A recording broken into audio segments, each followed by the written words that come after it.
Recorded live from Portland, Oregon, it's the Transamorous Network podcast. Let's get it on. Welcome back to the Transamorous Network podcast. I'm Perry. I'm Remy. And I am Shannon Scott. So let's acknowledge our sponsor. Today's show is brought to you by The Velvet Rope, which is Portland's adult sex-positive social club. You can find them at www.thevelvetropepdx.com. And Matt and Alexis, I got her name right. Yes, you did. Are great people. They are offering a promotion at the club. Mm-hmm. Anyone who shows up and mentions the Transamorous Network at the door will receive 50% off their membership fee. Mm-hmm. That's a killer deal. It is a killer deal. That's awesome. The membership fee depends on if you're coming in as a single lady, a single gentleman, or as a couple. I see. Check out the website. Yes, and if you're in town in Portland, please feel free to stop by at the Velvet Rope and tell them that you heard about them from us. Okay. Wow, it's a touching show this morning. Yeah, it is. It is.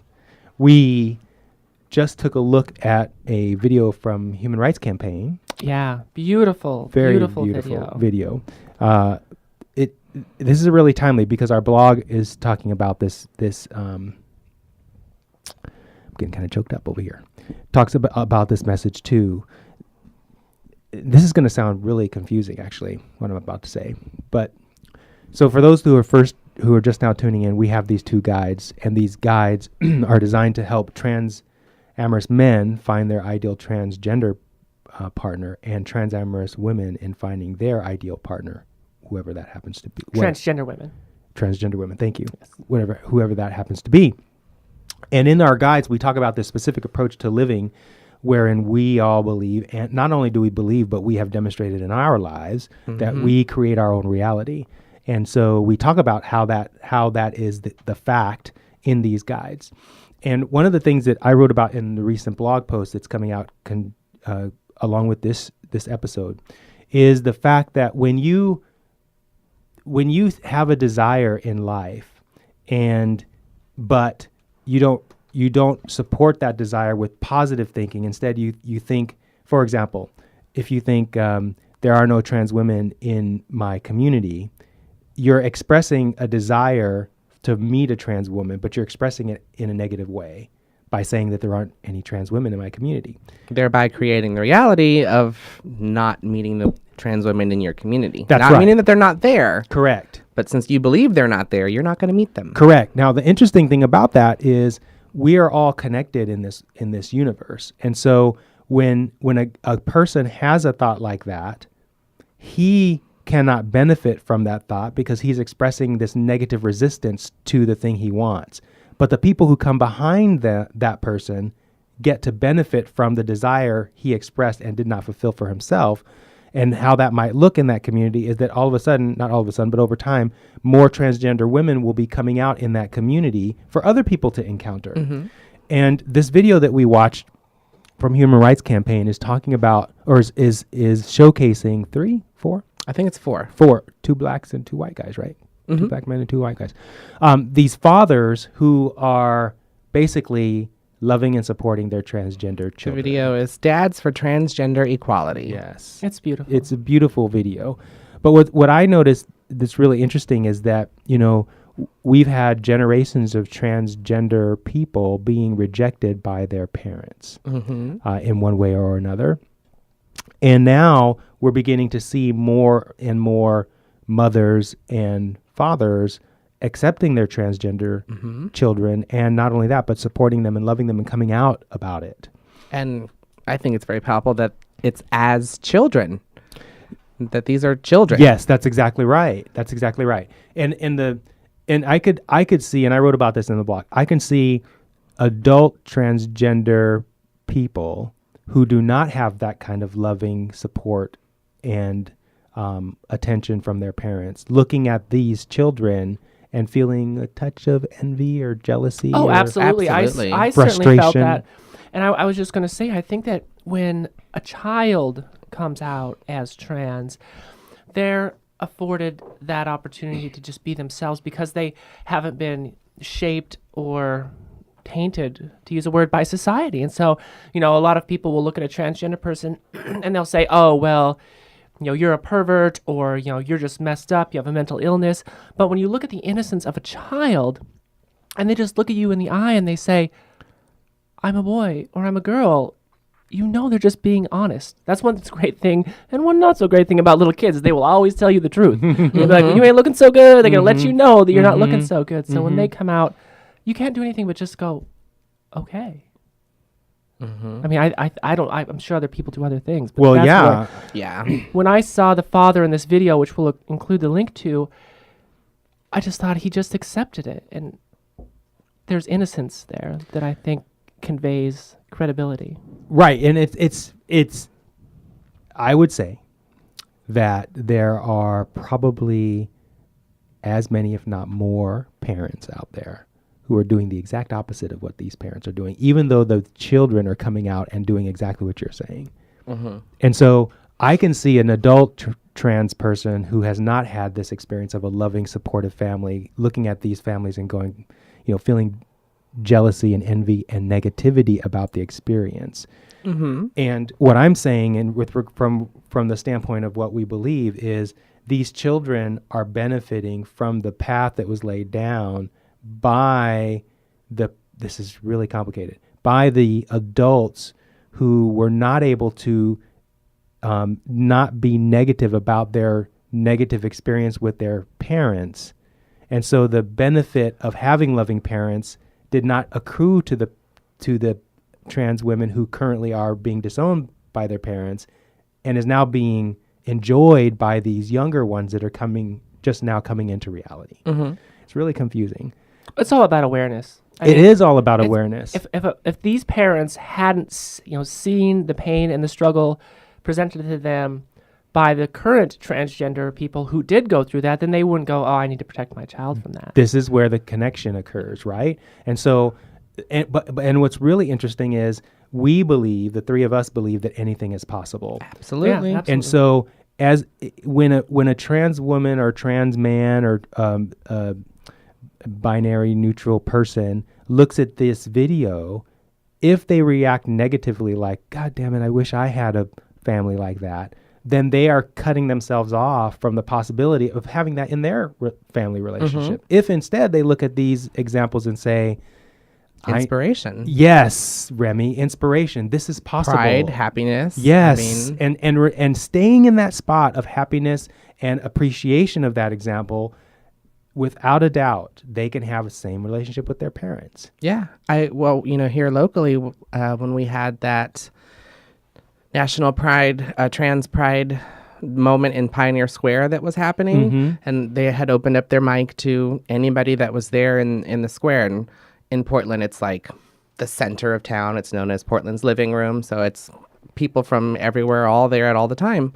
And they opened up the floor to people who had anything that they wanted to say, as long as it was within a positive aspect. This mother came up and introduced her 7 or 8 year old young trans child and just was like, I love and support my kid. And she wrote a letter to her grandparents to explain who she is now, to reintroduce herself to her grandparents, and she'd like to read it to everybody. And it was beautiful. It was very beautiful. I started crying. And so when they, off the mic, I walked up and I was like, you're amazing.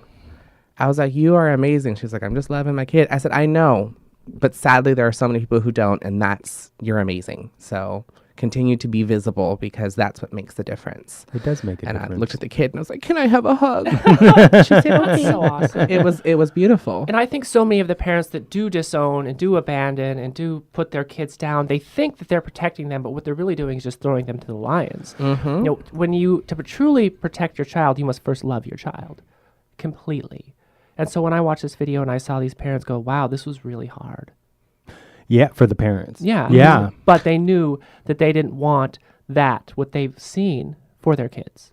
Well, one parent said it great, is that it's a family transition. Yes. It's the whole family has to go through a transition. I mean, there's, in some aspects or some ways of looking at it, you've lost your son or daughter, but you've now gained a son or a daughter, depending on which way it's gone.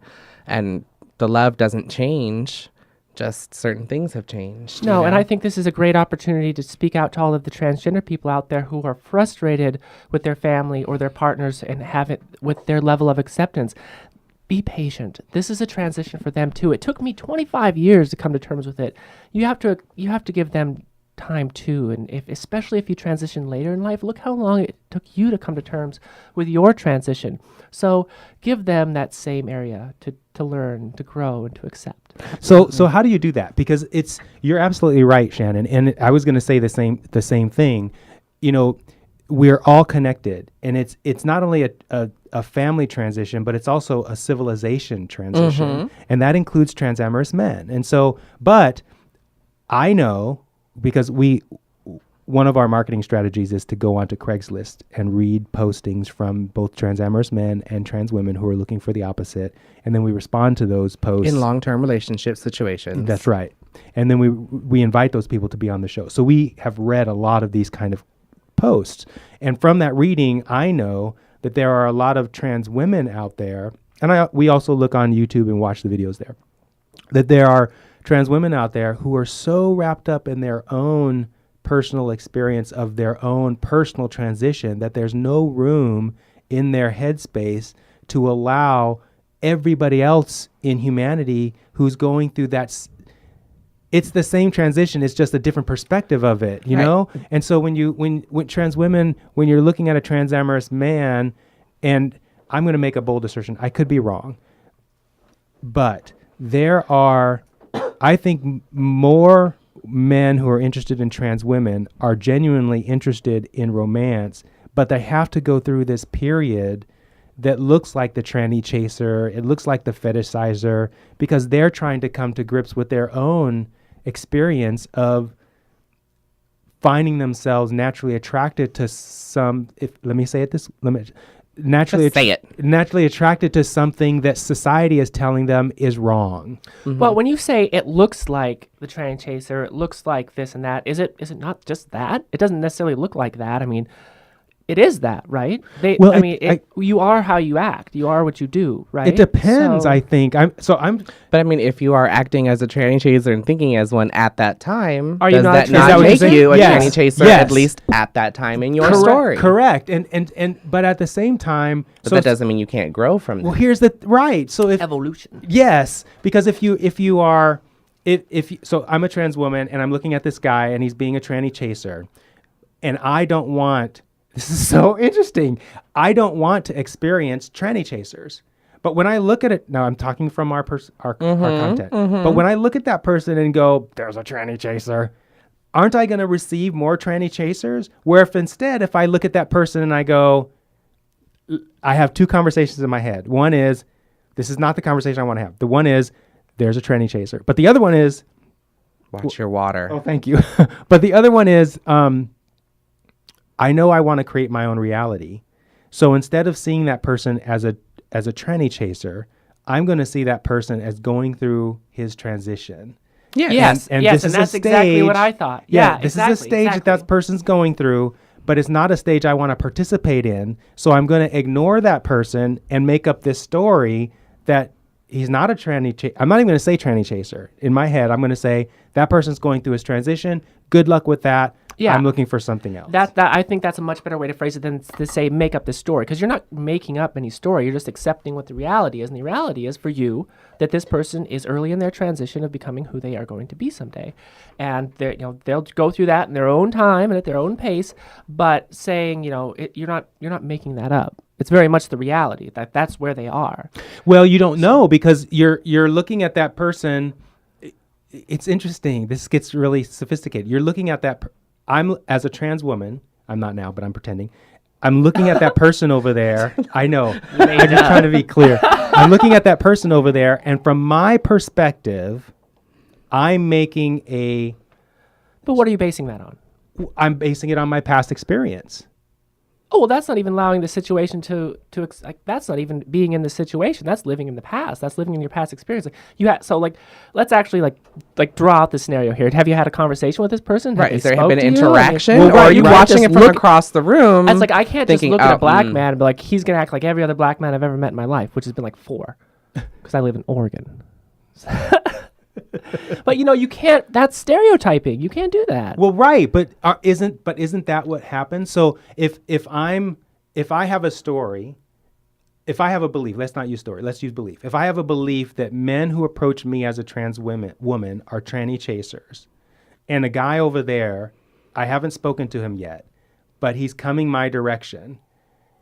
I think the thought I'm going to have is, here comes another tranny chaser. You were done at sentence 1. Right. You have Yes. the story. She's that's where she is though too. She's Yeah. at a point where Correct. she's still in the tranny chaser mind thought. So yes, she's So, bringing in more that's of a what she great doesn't point. want. At the beginning of that sentence, I have this story, then it's done. It's like you're done. Exactly. Stop talking right now. Stop thinking. You're done. Stop. Either change your story or accept your story.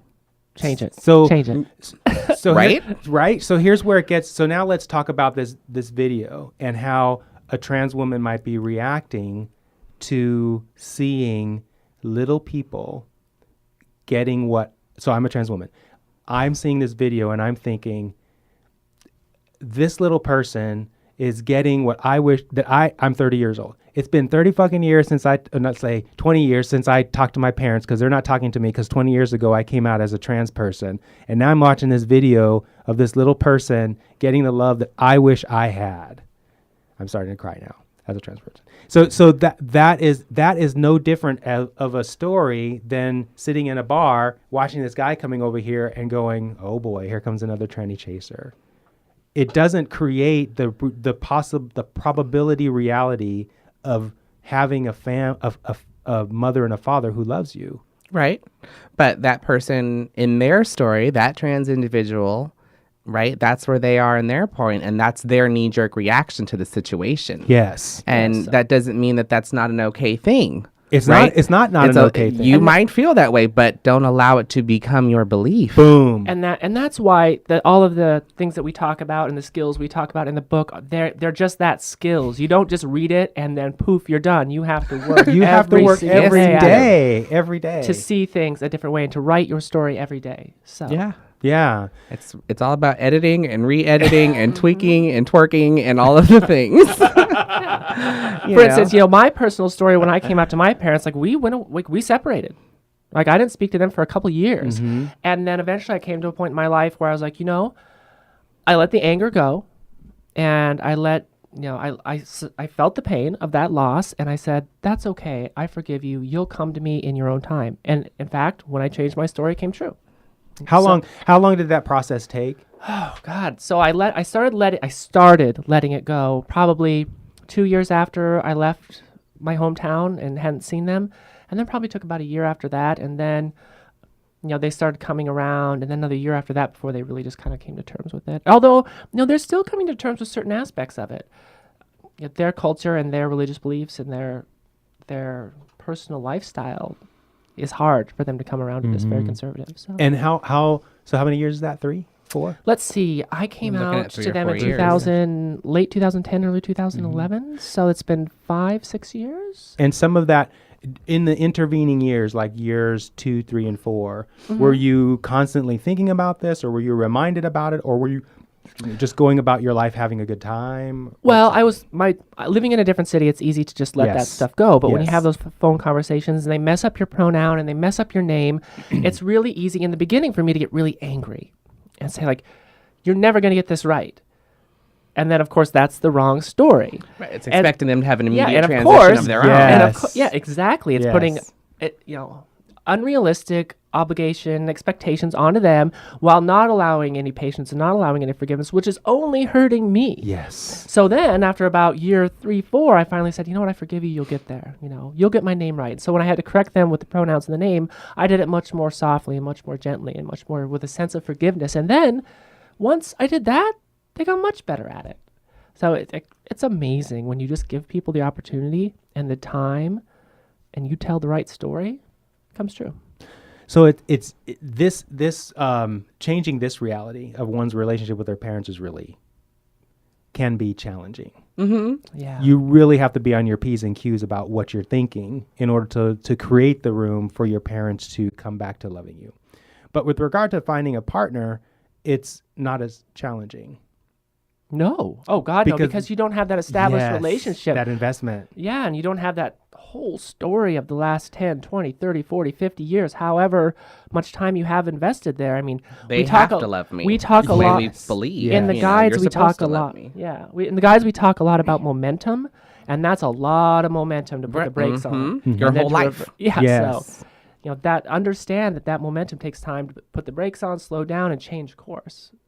And it's interesting because we did not intend it this way, but starting with your relationships with your romantic relationships is easier.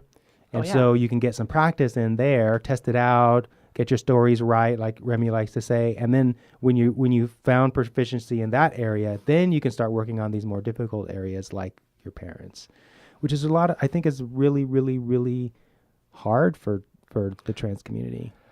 I think The process, I don't know. The process to me is that when you start to focus, and I think this is what's great about the books and what we, like our main starting focus of what we talk about is to focus on finding the love of your life and to find a relationship and getting those stories right. There's no story without all the others, though. Boom. The moment you start to change and tweak what you feel about this and what you want out of these relationships, it makes you look at and evaluate your parental relationships, your friend relationships, your sibling relationships, your societal and coworker, all other relationships and all other stories and all other parts of your life, because you can't get yourself right. There, boom. That's what I was just going to You say. can't get yourself right to find that ideal person. You can't get yourself to an ideal point until you change all of them. No, see, I disagree with that. I want to flip that around 100%. I want to say that you don't have to worry about your relationship with your parents, your coworkers, your friends, your partner, any of those until you get your story right. About yourself. Exactly. Yes. It's like you cannot put it on anybody else to run your world, to write your story. You are the author here. So don't look at your parents and go, you're not good enough to me. Don't look at your partner and go, like, you don't treat me the way I want to be treated. Look at yourself and go, what am I telling myself? Like, who am I? But that's what I mean is in that process, if you're having thoughts about your parents and you're getting your story right, if you start thinking you don't have the right to this and that, well, that's already the story you need to change to get you to the next part of yourself. It's interesting because you both are saying the same thing, but you're saying it from different perspectives, and they're both right, because ultimately what the guides do, you're right, Remy, what the guides ultimately do is it ends up with the reader having to work on themselves first. Yeah. Because that's where it all starts. Yes. And the actual ideal partner is not someone outside of yourself, it's yourself. It's getting yourself to your Yeah. ideal Okay, partner. so we are saying, right? You are saying Yeah, the okay, same we're thing. saying the exact Totally same saying thing. the same thing. I knew I couldn't disagree with you. We've talked about that whole, you've got to get, if you want that guy, right? If you want the person of your dreams, you have to be The person that of- matching That's person right. of their dreams, That's of your exactly right. dreams. You better be on my level. Say Right. that again, Remy. Yeah, you've got to, if you want someone on of a certain level, then you've got to bring yourself up to a certain level, right? That's exactly right. And that's what's going on for all of us, right? Because especially for the three of us, because in my I feel it get warmer in here. It is. The up. energy's kicked up. Because in my experience of the three of us, we all have these lofty goals in every aspect of our lives. Damn right. And none of us at this point are at the level of those goals. And that But I includes never our, will be. Ever. Right, because my goals are constantly increasing, never and they're be there. pretty huge right now as they are. Yeah. And so there's nothing wrong. But I'm going to keep trying. Exactly. But there's nothing wrong with where you're at, because that's where you're at. And once we recognize that, okay, the reason why the person that I'm wanting is not showing up is because I'm not the kind of person yet who can attract that person. Right. That opens up a huge amount of capacity for yourself and for the world around you to shift. That's a hard thing to It admit. is hard. So take a deep And that's look at often yourself. that's often those conflicting stories too. It's telling yourself, I want this ideal, wonderful thing in person, right? And you can have that. But if you're telling a contradictory story that they're all just channy chasers, or they're all crazy psycho bitches that are, you know what I mean, or users, then you're having a conflicting story still. And so you're not going to get the ideal, and you're not, you're going to get somewhere closer to what you really are telling yourself. And it's really challenging too, because if you're looking at your parents and you're saying they don't love me and they can never get my pronouns right, there's no room to see the parents who are getting your pronouns right and who love you. It's weird. It's like you can't look at the way things are and expect those things to change. You have to look at the way you want them to be, and then the things as they are will change. Mm-hmm. That's the core aspect of it. You just got to tell yourself the story you want to see instead of looking at the thing I you're know getting. it sounds woofy and wah wah wah, but it's true. It's true, and we are living proof of it. We're living proof of it. And another way to look at it, maybe a little bit easier way to look at it, is instead of saying you have to like, write this story and putting this burden upon yourself, maybe an easier way to say it is open up your heart, your mind, your soul to the possibility of that happening. So don't say my parents will never get it right. Say my parents will get there. Yes. That's a much better way. And that way you're opening the story up to that possibility.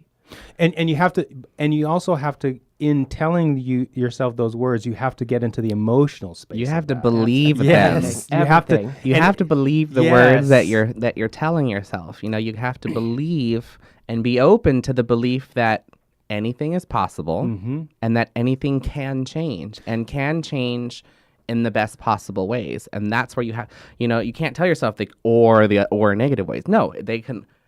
It's always this look at the better side of things. Exactly. And that's a tricky word, believe. And let me give you a little exercise on how you can really understand whether you're truly believing something or not. I'll give you a personal example. When I think about my future, say my financial wealth, and I think about my goals, and I truly believe I'm going to get there, I actually get viscerally excited. Yes. Because that's my emotional response to my story. And my story is so real that I'm getting excited right now. I am too. I'm getting goosebumps right now because I believe it. And so when you start experiencing emotion to your story, like when you read a book and you hit that chapter and you start experiencing that emotion, it's because It becomes real for you. You're creating the momentum. Yes, and your alignment exactly. to the story. So that's is how complete. you'll know if you're believing it or Yes, not. if If you you're- experience the emotion, and that emotion comes from your subconscious, comes from somewhere else. You're not creating that; you're feeling. that. Right. I guess you could say you're creating it. You are, but it's it's a coming. subconscious It's coming thing. from Yeah. yes, it's coming from that non-physical part of you. So the first feeling that you should experience is a sense of relief from the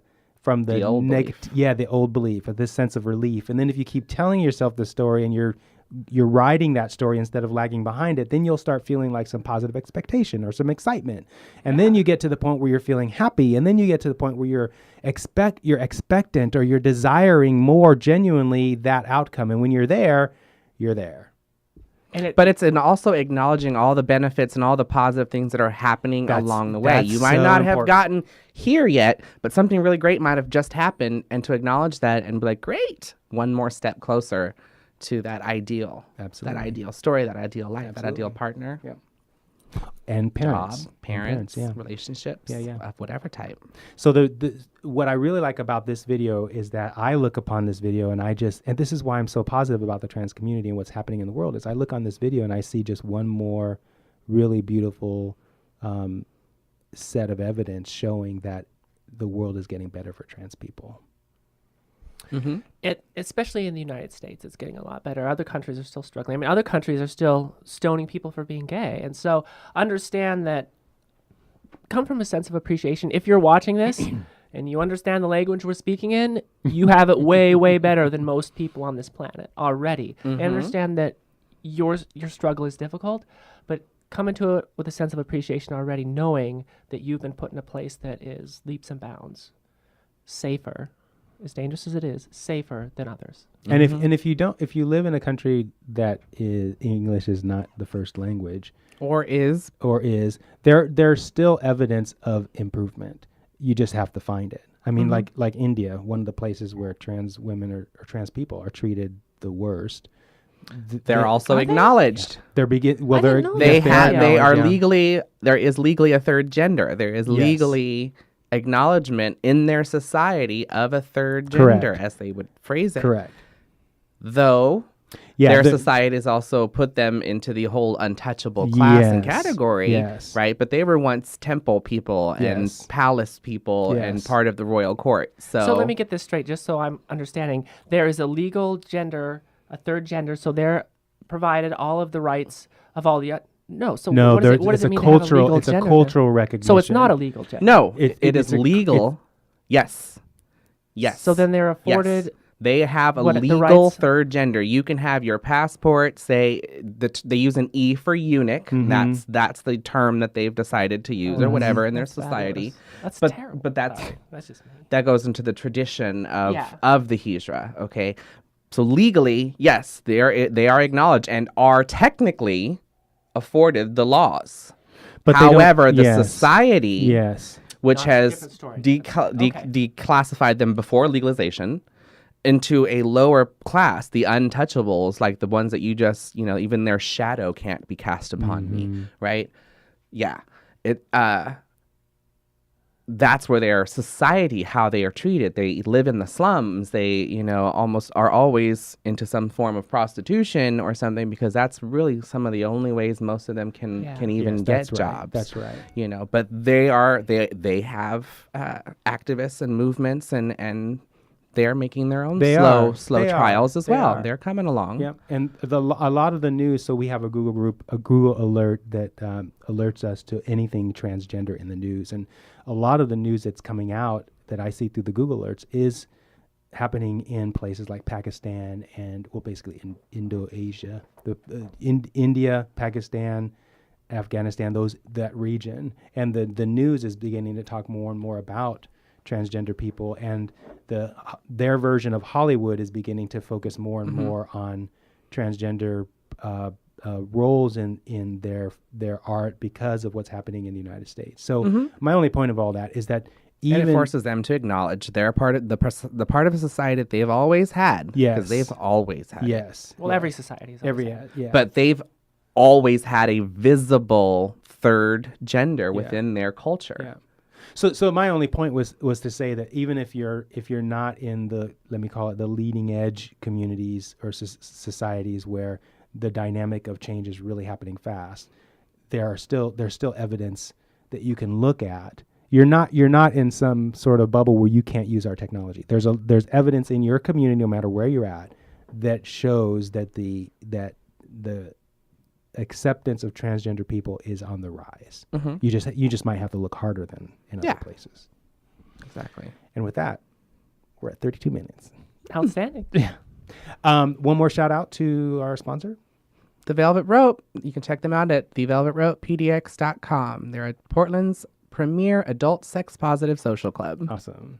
Thank you, Matt and Alexis, for supporting us. And then finally, for those Transamorous men out there, we're getting a fair amount of responses from our outreach efforts to get more Transamorous men on the show. We're going to be interviewing one And we're today. starting to get more. That's right. So keep stepping it up. Nice. Shimon, Well, Cletus, nice. let's do it. Right on. All right. See y'all later. Bye.